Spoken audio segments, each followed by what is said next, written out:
अगर बर्तन 1 लीटर का है, अगर आप 4 लीटर उसमें उंडेलने की कोशिश करेंगे तो वचन कहता है कि वो वेस्ट हो जाएगा। और बाइबल कहती है कि अगर नया दाखरस पुरानी मश्क में डालेंगे तो वो नया दाखरस भी खत्म हो जाएगा, क्योंकि पुरानी मश्क में जब वो रिएक्शन करेगा, जब उसमें गैस पैदा होगी तो वो फट जाएगी। तो परमेश्वर ने कहा अगर नया दाखरस तुम्हें बचाना है तो नई मश्क में डालना होगा। और नई मश्कें चमड़े से बनी होती थी, और चमड़ा जब वो नया होता था तो लचकीला होता था। जब दाखरस डालते थे, जब उसमें गैस पैदा होती थी तो वो लचकीला होने के कारण फटता नहीं था और बच जाता था। तो परमेश्वर ने कहा था अगर तुम्हें नई ब्लेसिंग चाहिए तो मेक श्योर जो तुम्हारी मश्क है, तुम्हारा जीवन है, तुम्हारी लाइफ है, उस नई ब्लेसिंग के काबिल हो।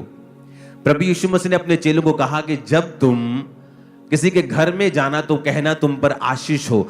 अगर वो आशीष के काबिल हुआ तो वो आशीष उस पर टिकी रहेगी। अगर वो आशीष के काबिल नहीं हुआ तो वो आशीष तुम्हारे पास वापस आ जाएगी। इसका मतलब हमारा भी एक रोल है कि हम आशीष के काबिल बने, कि जब परमेश्वर का दास, परमेश्वर का आत्मा हमें आशीषित करे या हमारे ऊपर वचनों को डिक्लेयर करे, हमारे ऊपर प्रोफेटिक वचनों को डिक्लेयर करे, हमारे ऊपर प्रार्थनाओं को डिक्लेयर करे, तो वो प्रार्थनाएं व्यर्थ ना हो, हम उसके काबिल हों। क्योंकि प्रभु यीशु मसीह ने कहा कि घर घर मत फिरना, एक जगह जाकर एक घर में टिकना और सब लोगों को अपने पास बुलाना, और जिस घर में जाना और कहना कि तुम्हारा कल्याण हो, तुम पर आशीष हो। अगर वो घर आशीष के काबिल नहीं है तो वो आशीष तुम्हारे पास वापस आ जाएगी। इसका मतलब कि ये दो तरह से आशीष मिलती है आपको। एक तो देने वाला आपको आशीषित करे, और दूसरा आप जो हैं आप उस आशीष के काबिल हों। आपने अपनी जमीन को तैयार किया हो, आपने अपने शरीर को, अपने जीवन को रेडी किया हो कि जब परमेश्वर का दास कुछ बोले या परमेश्वर का आत्मा कुछ आपके लिए बोले तो वो आपकी लाइफ में काम करे। क्योंकि मेरे चाहने पर भी मैं अगर 4 लीटर पानी आप पर डाल दूंगा और आपका बर्तन 1 लीटर का है, वो 3 लीटर वेस्ट हो जाएगा, और परमेश्वर नहीं चाहते उसकी आशीष जो है वो वेस्ट हो।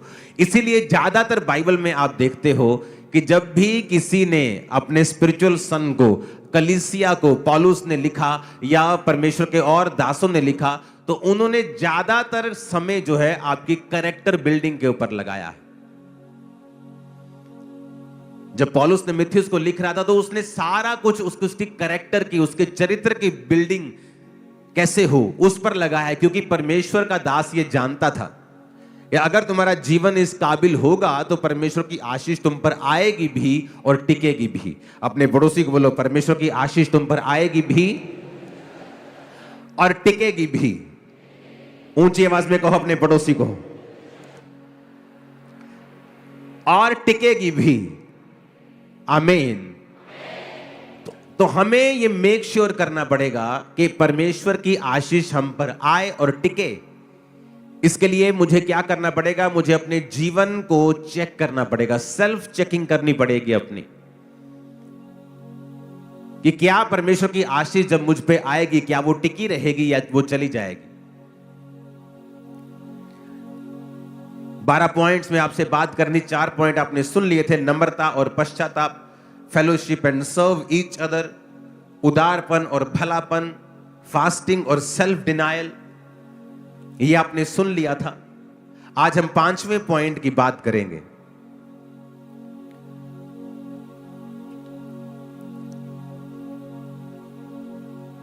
जो है, अपने पड़ोसी को बोलो, इंतजार करना।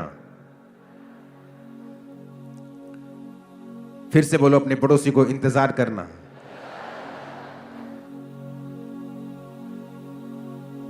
भजन संहिता 46 उसकी 10 आयत को हम पढ़ेंगे। कहता, चुप हो जाओ और जान लो कि मैं ही परमेश्वर हूं। मैं जातियों में महान हूं, मैं पृथ्वी भर में महान हूं। कई बार परमेश्वर जो है वो शोर में नहीं है पर स्टिलनेस में है।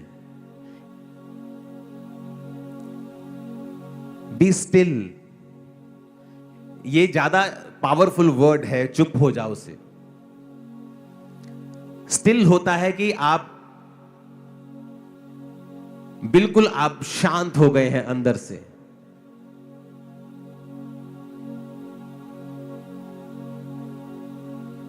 कई बार आप अपनी जिंदगी में इतने ज्यादा परफॉर्मेंस ओरिएंटेड हैं कि आपको हर वक्त परफॉर्मेंस देनी है परमेश्वर में। आज मैंने 6 घंटे प्रार्थना की, आज मैंने इतने रोजे रखे और ऊंची ऊंची प्रार्थना। कई बार परमेश्वर, वो ठीक है सब कुछ, लेकिन मैं आपको नेक्स्ट लेवल सिखा रहा हूं।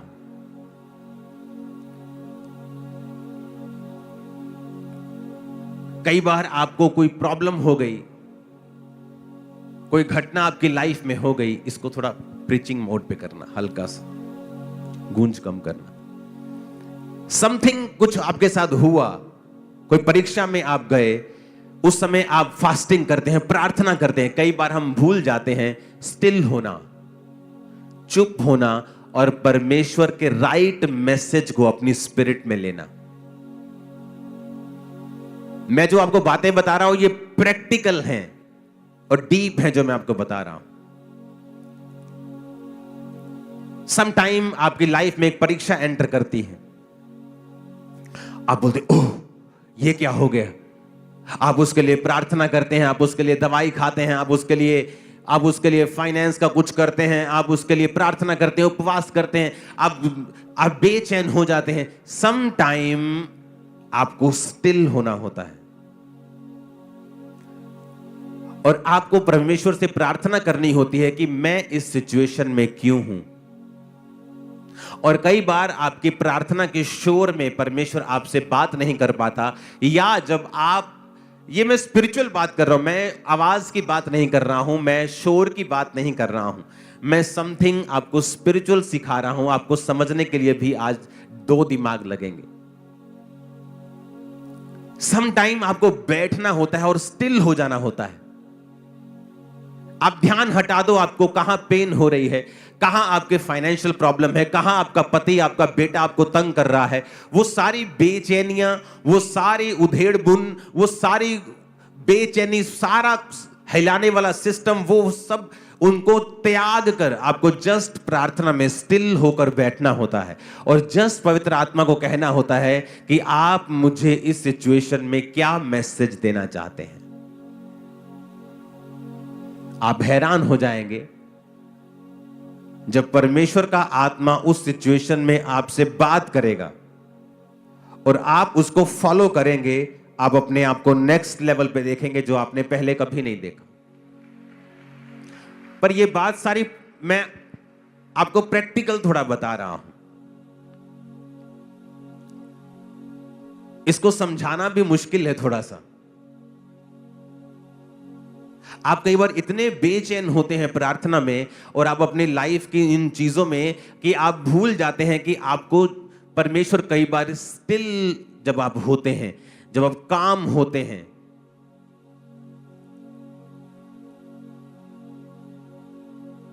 तो परमेश्वर कई बार आपसे बात करता है। फिर आपको राइट मैसेज पवित्र आत्मा देता है कि अब तुझे क्या करना है।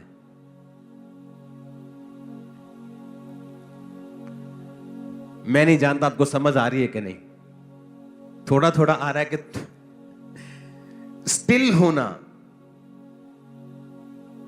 शांत होना, जो यहोवा की बाट जोहते हैं वो नया बल प्राप्त करते जाएं। यशाया 40 उसकी 31 आयत। यहोवा की बाट जोहने का मतलब है कई बार आपको लगता है कि परमेश्वर लेट है और आप प्रार्थना कर रहे हैं, परमेश्वर तू जानता है मेरी उम्र 35 साल की हो गई, मैं अभी तक शादीशुदा नहीं हूं, देख सारी लड़कियों की शादी हो गई, परमेश्वर सारे मुंडिया का ब्याह हो गया, परमेश्वर मेरा कदों होएगा, परमेश्वर कदों तू। और कई बार हम इतने बेचैन हो उठते हैं कि हम भूल जाते हैं कि हमें स्टिल होना है और स्टिल होकर, शांत होकर वेट करनी है शांति में। हमें प्रार्थना करनी है, आप ऊंची या कम ऊंची जैसी भी करें, लेकिन आपका जो हार्ट है वो स्टिल होना चाहिए और ये आपकी कैपेसिटी को बढ़ा सकता है। आप स्टिल नहीं हो सकते जब तक आपको परमेश्वर के ऊपर भरोसा नहीं है, जब तक आपको उस पर एब्सोल्यूटली आपको ट्रस्ट नहीं है परमेश्वर के ऊपर कि मेरी लाइफ में जो कुछ भी हो रहा है उसमें पूरा पूरा परमेश्वर मेरे साथ है।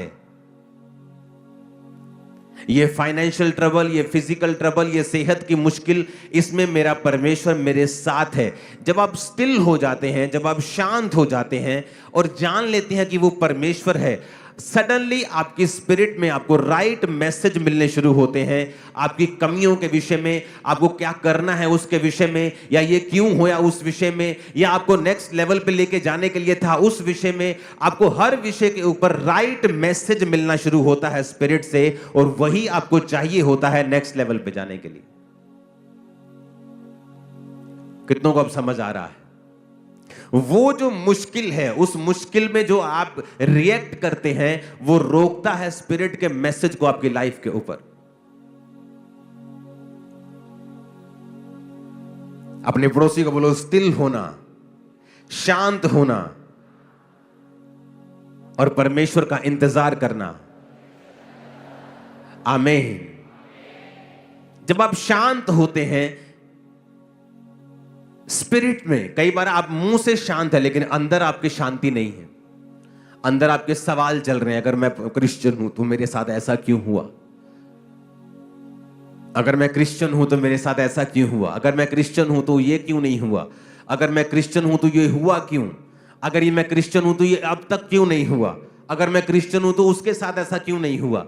वो आपको, अगर आपके अंदर वो वाली शांति नहीं है तो ये मुश्किल है परमेश्वर का आपके हृदय से बात करना। और जब परमेश्वर आपके हृदय से बात करता है, वो मोमेंट होता है जब परमेश्वर आपको नेक्स्ट लेवल पे लेके जाता है। जब तक आपका हृदय परमेश्वर की बात को सुनने के लिए रेडी नहीं है, तैयार नहीं है, तब तक आप नेक्स्ट लेवल पे नहीं जा सकते, क्योंकि एक्चुअल में उसका वचन ही है जो आपको छुड़ाता है और आपकी कैपेसिटी को बढ़ाता है और आपको नेक्स्ट लेवल के पर लेके जाता है। अपने पड़ोसी को बोलो, शांत रहना और जान लेना कि वो ही परमेश्वर है। आमीन। छठा पॉइंट है प्रार्थना और उपवास। लेकिन मैं अब ये जो पॉइंट आपको बता रहा हूं, प्रार्थना वाला हृदय। अपने पड़ोसी को बोलो, छठा पॉइंट, प्रार्थना वाला हृदय। अब लोगों को क्या लगता होगा कि ये सिंपल पॉइंट है, क्योंकि हमें प्रार्थना करनी हम सबको पता है, लेकिन मैं उस प्रार्थना की बात नहीं कर रहा हूं जो हम रोज करते हैं। जब परमेश्वर ने ये वचन आपको दिया था कि मैं इनकी कैपेसिटी को बढ़ाना चाहता हूं और इन्हें पॉइंट्स में बता कि ये अपनी कैपेसिटी को किस तरह बढ़ा सकते हैं, तो जो ये प्रार्थना वाला हृदय जिसकी मैं बात करने वाला हूं, वो नहीं है जो आप समझ रहे हैं। ये उससे अलग लेवल का जो मैं आपको पॉइंट बता रहा हूं, एक नेक्स्ट लेवल बता रहा हूं और एक गहरी बात बता रहा हूं जो आप आज समझ पाएंगे, ये मुझे भरोसा है। इसके लिए हमें जाना पड़ेगा नहम्याह, उसका 1 अध्याय, उसकी 1 आयत से मैं पढ़ूंगा। हकल्या के पुत्र नहम्याह के वचन, 20वें वर्ष में किस्लेव नामक महीने में, जब मैं शूशन नामक राजगढ़ में रहता था, तब हनानी नाम का मेरा एक भाई और यहूदा से आए हुए कई पुरुष मेरे पास आए, और तब मैंने उनसे बचे हुए यहूदियों के विषय में जो बंधुआई से छूट गए थे और यरूशलेम के विषय में पूछा। उन्होंने मुझसे कहा, जो बचे हुए लोग बंधुआई से छूटकर उस प्रांत में रहते हैं, वो बड़ी दुर्दशा में पड़े हैं। उनकी निंदा होती है, क्योंकि यरूशलेम की शहरपनाह टूटी हुई और उसके फाटक जले हुए हैं। ये बातें सुनते ही बैठकर मैं रोने लगा और कितने दिन तक विलाप करता रहा और स्वर्ग के परमेश्वर के सम्मुख उपवास करता और ये कहकर प्रार्थना करता रहा, हे स्वर्ग के परमेश्वर यहोवा, हे महान और भय योग्य ईश्वर, तू जो अपने प्रेम रखने वालों और आज्ञा मानने वालों के विषय अपनी वाचा पालता और उन पर करुणा करता है। इस पर भी हम आएंगे, ये भी आज का एक पॉइंट है, लेकिन उससे पहले मैं एक आपको बात बताना चाहता हूं। अब यहां पर नहम्याह के पास कुछ भाई लोग आते हैं और वो बताते हैं कि यरूशलेम की जो शहरपनाह है, जो 4 दीवारी है, वो टूटी हुई है, उसके फाटक जले हुए हैं और जो लोग उनमें रहते हैं उनकी निंदा होती है, क्योंकि वो एक टूटे हुए शहर में रह रहे हैं, एक सड़े हुए शहर में रह रहे हैं जिसकी महिमा नहीं है, जो परमेश्वर का था, लेकिन उस पाप के कारण जो लोगों ने किया, और इजराइल के लास्ट राजा ने जितने पाप किए किसी ने भी नहीं किए होंगे, और उसकी वजह से परमेश्वर ने उस भवन को, उस शहर को फुकवा कर उसकी महिमा को मिट्टी में मिलाकर अपने लोगों को बंधुआई में भेज दिया। और जब परमेश्वर ने फिर से अपने वायदे को पूरा किया कि बंधुआई में जाने के बाद मैं फिर से थोड़े हुए लोगों को बचा के लेके आऊंगा, और परमेश्वर उनको वापस बंधुआई से बचा के लेके आया। और जब परमेश्वर उनको लेके आया तो उन लोगों के विषय में नेहेमिया ने पूछा कि वो लोग कैसे हैं, और उन्होंने कहा कि उनकी हालत बहुत बुरी है, वो दुर्दशा में है, शहर जला हुआ है, फाटक जले हुए हैं, शहरपना टूटी हुई है, उनकी निंदा रोज होती है, लोग उन्हें तुच्छ समझते हैं, कखदा भी नहीं समझते उन्होंने। और वचन कहता है कि वो परमेश्वर के सम्मुख गया और प्रार्थना करता रहा। उसके बाद 2 बाब की 1 आयत को फिर मैं पढ़ूंगा। लिखा, अर्थक्षेत्र राजा के 20वें वर्ष के निसान नामक महीने में जब उसके सामने दाख मधु था, तब मैं दाख मधु उठाकर मैंने राजा को दिया। इससे पहले मैं उसके सामने उदास कभी ना हुआ था। तब राजा ने मुझसे पूछा, तू रोगी नहीं है, तेरा मुंह क्यों उतरा है? ये मन की ही उदासी होगी। तब मैं अत्यंत डर गया। मैंने राजा से कहा, राजा सदैव जीवित रहे, जब तक वह नगर जिसमें मेरे पुरखाओं की कब्रें हैं उजाड़ पड़ा है और उसके फाटक जले हुए हैं, तो मेरा मुंह क्यों ना उतरे? राजा ने मुझसे पूछा, तो फिर तू क्या मांगता है? तब मैंने स्वर्ग के परमेश्वर से प्रार्थना करके राजा से कहा। अब ध्यान से समझना मेरी बात। मैंने 2 तरह के क्रिश्चियंस देखे हैं अपनी लाइफ में। एक है वो प्रार्थना करते हैं, जब वो प्रार्थना में बैठते हैं ऊंची ऊंची प्रार्थना करते हैं, अच्छी प्रार्थना करते हैं, गुड प्रार्थना करते हैं। और एक दूसरी तरह के क्रिश्चियंस हैं जो प्रार्थना भी करते हैं, लेकिन उनका जो हृदय है, उनका जो हार्ट है, वो एवरी टाइम प्रार्थना के मोड में रहता है। अब जब यहां पर राजा के सामने वो उदास था और राजा ने पूछा, तू उदास क्यों है? ये तो तेरे मन की ही उदासी होगी। उसने कहा, मेरे शहर की कब्रें उजाड़ पड़ी हैं, वो टूटा हुआ है, मेरा मुंह इसलिए उतरा है। तो राजा ने कहा, बता मैं तेरे लिए क्या करूं? तो उसने वचन में लिखा है, तब मैंने स्वर्ग के परमेश्वर से प्रार्थना करके कहा।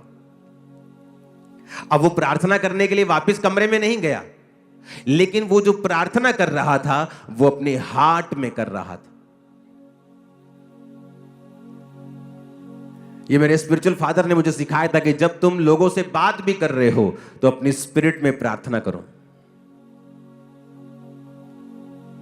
कई बार जब आपकी लाइफ में मैं आता हूं और ले हैंड करता हूं, आपको परमेश्वर प्रोफेटिक वर्ड बताता है, मैं आपके साथ बात कर रहा हूं, लेकिन इनसाइडली मैं परमेश्वर से बात कर रहा हूं।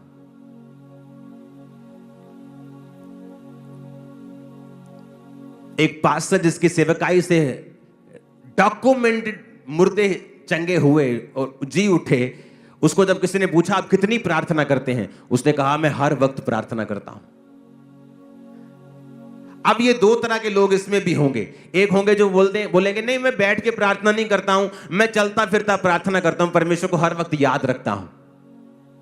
वो उस तरह की प्रार्थना नहीं है जिसकी मैं बात कर रहा हूं। जिस प्रेयर वाले हार्ट की मैं बात कर रहा हूं, उस लेवल तक आप कभी नहीं पहुंच सकते जब तक आप रोज 3-4 घंटे प्रार्थना नहीं करेंगे मिनिमम। क्योंकि अगर आप कहेंगे मैं बैठ के प्रार्थना नहीं करता हूं, मैं चलता फिरता करता हूं, आप एक अलग लेवल पे हैं, आप छोटे लेवल पे हैं।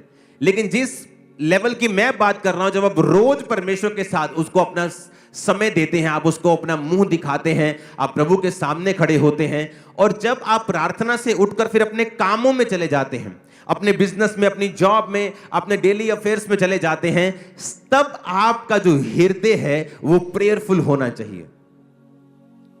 मोस्टली लोग ये नहीं समझते हैं कि इससे इसे इंटीमेसी कहते हैं, परमेश्वर के साथ हर वक्त प्रभु के साथ जुड़े रहना। ये जो मैं आपको बता रहा हूं, मैं जानता हूं ये आम इंसान के लिए पॉसिबल नहीं है, लेकिन मैं आपको ये बता देता हूं, यही एक रीजन है आपकी कैपेसिटी को ये बढ़ा सकता है, इतना काबिल बना सकता है कि दुनिया आपको देखने के लिए होगी। मैं आपको बता रहा हूं, ये मैं आपको अपनी लाइफ के सीक्रेट दे रहा हूं कि जब आप किसी से प्रार्थना आप बात कर रहे हैं, आप इनसाइडली परमेश्वर से प्रार्थना कर रहे हैं, और वो प्रार्थना सुनाई नहीं दे रही, आपके होंठ नहीं हिल रहे, आपका पूरा अटेंशन उस व्यक्ति की तरफ है, लेकिन इनसाइडली आप परमेश्वर के साथ अटैच्ड हैं और उससे बात कर रहे हैं। आप समझ पा रहे हैं कि नहीं? आप किसी से बात कर रहे हैं लेकिन इनसाइडली आप प्रभु के साथ भी पूरे कनेक्शन में हैं उस समय। और ये चीज की प्रैक्टिस, ये चीज का अभ्यास आपकी लाइफ की जो कैपेसिटी है, अगर आपका बर्तन आज 100 लीटर का हो जाए, परमेश्वर कभी उसमें 50 नहीं रखेगा, वो 100 का 100 आपको देगा। और जो बातें मैं आपसे कर रहा हूं ये आपको 1 से 4 नहीं है, 1 से 100 कर देगा। सडनली आपके बिजनेस के विषय में आपको आइडियाज आने लगेंगे, आपकी सेवकाई के विषय में परमेश्वर आपसे बात करने लगेगा, आपकी फैमिली के विषय में वो आपसे बात करने लगेगा। सडनली आपकी लाइफ में ऐसे ऐसे मोड़ आने स्टार्ट होंगे, आप समझ जाएंगे कि हाँ, परमेश्वर मेरी कैपेसिटी को बढ़ा रहा है, क्योंकि आपकी इंस्ट्रक्शंस, परमेश्वर की इंस्ट्रक्शंस आपके लिए, आपके जीवन के कदम, आपके नेक्स्ट कदम आपके चेंज होंगे और आपको मालूम होगा कि बदलाव मेरी लाइफ में आ रहा है। आमीन। कहता जब राजा ने मुझसे कहा बता तुझे क्या चाहिए, कहता मैंने स्वर्ग के परमेश्वर से प्रार्थना करके कहा। कहां? अंदर। लोगों को लगता है कि ओके मुझे एक जगह खरीदनी है, ओके बैंक में बैलेंस है सीए साहब, हाँ हाँ बैलेंस है, ओके मैं जाता हूं जगह खरीदता हूं। और सडनली वो क्या देखते हैं? अपने आप को ट्रबल में फंसा हुआ। चाहे आपके पास पैसा है, चाहे वो जगह तैयार है जो आपने लेनी है, लेकिन उससे पहले आपको प्रार्थना करनी है। आपके पास पैसा है, आप ऑपरेशन करवाने के लिए चले जाते हैं, लेकिन उससे पहले आपको प्रार्थना करनी है। जो प्रेयर हार्ट है, एक तो प्रार्थना करना रोज, वो तो आपने करनी, वो तो मैं आपको इतने सालों से वचन दे रहा हूं, लेकिन आज मैं आपको कह रहा हूं कि उस प्रार्थना के बाद अपना हार्ट जो है वो प्रेयर में कनेक्टेड रखना है परमेश्वर के संग। अब आप रास्ते में जा रहे हैं, आप बस में बैठे हैं, आप क्या करेंगे बस में बैठ के? जो रील्स हम देखते हैं वो हमारा टाइम वेस्ट करती हैं, लेकिन जो कनेक्शन हम परमेश्वर के साथ बिल्ड करेंगे वो हमारा फ्यूचर ही नहीं, हमारी जनरेशन के फ्यूचर को भी बिल्ड करता है। अब क्या देखना है? रील्स देखना है कि हमें अंदर से कनेक्टेड रहना है परमेश्वर के संग? जो प्रार्थना वाला हृदय जिसकी मैं बात कर रहा हूं, वो जब आप उस लेवल पे आ जाते हैं, आप परमेश्वर से, आपको ये जोर नहीं लगता। आपको ऐसा, कई लोगों को लगेगा ये पागलपन हो सकता है या ये ज्यादा ही कुछ ओवर नहीं हो गया।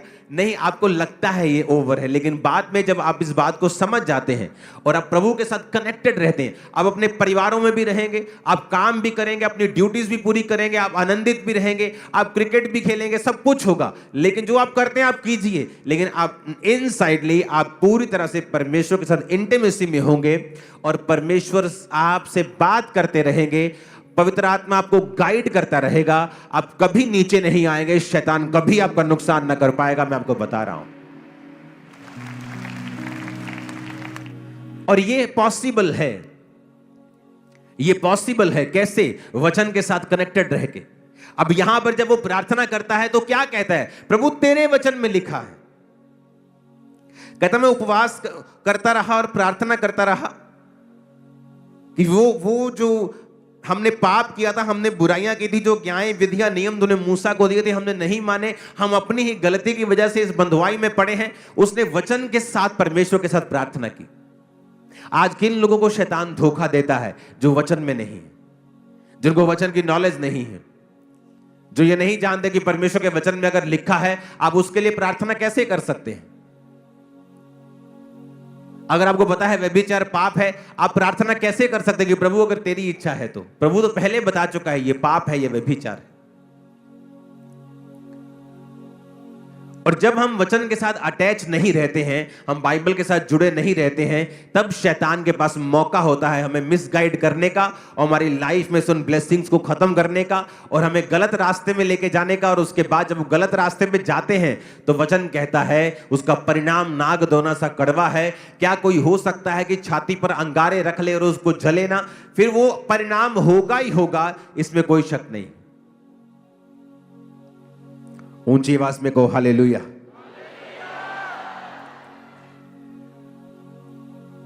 इसीलिए स्टिल रहना, शांत रहना, अपने स्पिरिट को अंदर से शांत रखना और अपना ध्यान परमेश्वर की ओर लगाना, और दूसरा प्रार्थना वाली स्पिरिट और हृदय रखना, वो प्रार्थना वाला हृदय जो परमेश्वर के साथ कनेक्टेड हो और परमेश्वर के साथ जुड़ा हुआ हो। हालेलुया।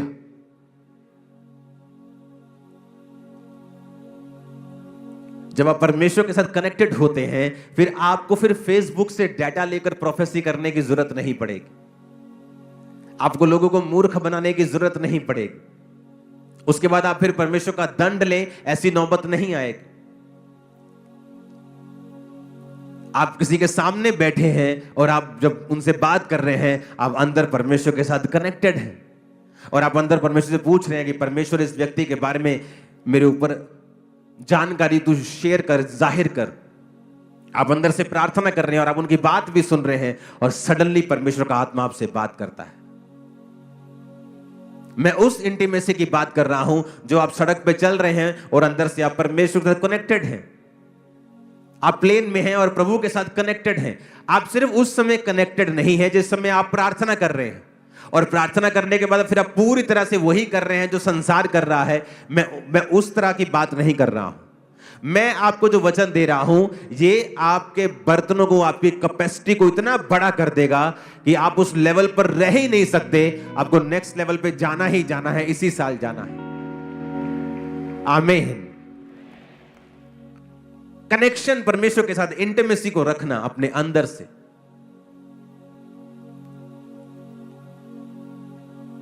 हालेलुया। और ये लेवल तभी पॉसिबल है जब आप रेगुलर प्रेयर करने वाले हैं। खुदा ने कहा जब तू प्रार्थना करे तो जा और अपने द्वार को बंद करके कुंडी लगाकर प्रार्थना कर, तेरा पिता जो गुप्त में देखता है तुझे प्रार्थना का उत्तर देगा। जब तू उपवास करे तो जा और अपने सिर को तेल मल के अपने मुंह को धो कि तेरा मुंह उतरा हुआ ना हो, ताकि तेरा पिता तुझे गुप्त में उपवासी जाने। जो तू गुप्त में करेगा तेरा पिता उसे उसका फल देगा।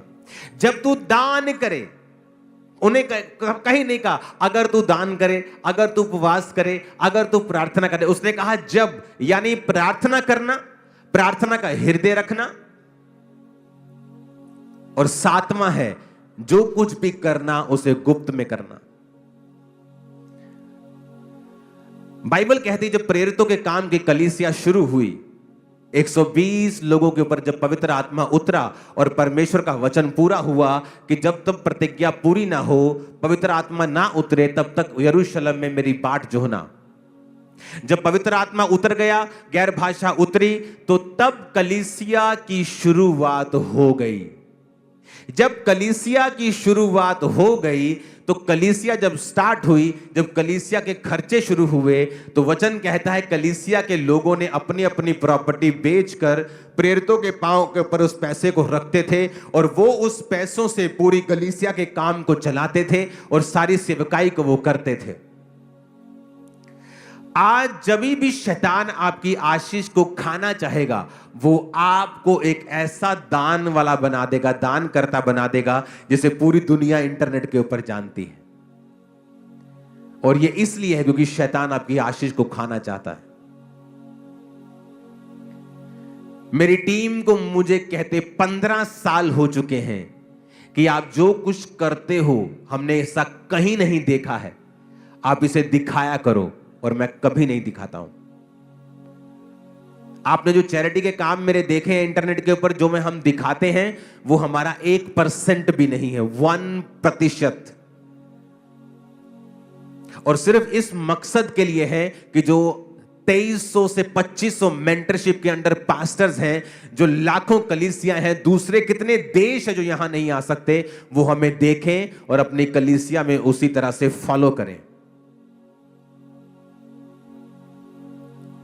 जब भी शैतान आपको देखता है कि आप अच्छे हैं, वो मेक श्योर करेगा कि आप कहीं ना कहीं से वचन को ब्रेक करें, ताकि आप पूरी आशीष परमेश्वर से ना ले सकें।